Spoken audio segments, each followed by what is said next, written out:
world we live in is constantly changing. Even society is constantly evolving. But some traditions still persist and remain. They are valued, preserved, and held dear. And one way this is done in present times is through the National Living Treasures Award. Good day, I'm Maniego. And I'm Syriz Plana. And we are students of LaSalle College Antipolo here to discuss one of our country's national living treasure, that being Eduardo Mutuc. So, let's now take a look into the life of one of our national living treasures.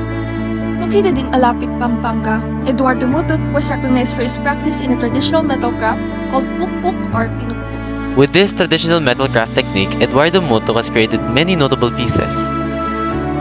The tabernacle, next is his retablos, and lastly the carrozas.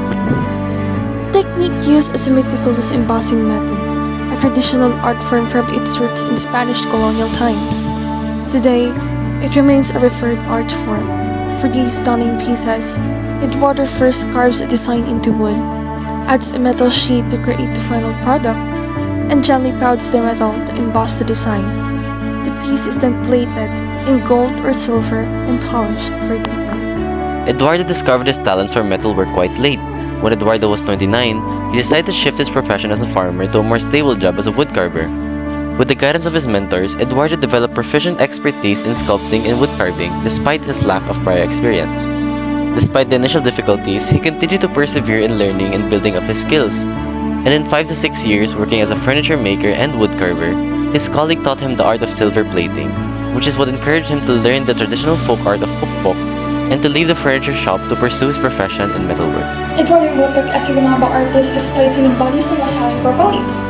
One of the most notable LaSallian core values is being nationalistic, as his works give importance to Filipino culture, practices, and its heritage. Eduardo also embodies the LaSallian core value committed to excellence, as he maintains high working standards, works efficiently, produces the best output, and does more than what is expected as seen in his artworks. So, as a viewer, how can you contribute to the continued practice, preservation, and promotion of traditional folk art? One of the best ways to promote and preserve traditional folk art is through documentation and sharing it with others.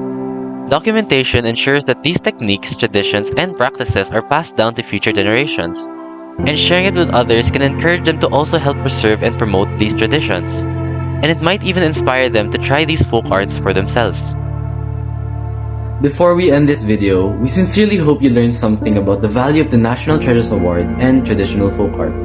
And we want you to reflect on Eduardo's journey and join us in protecting our nation's traditional Filipino folk arts.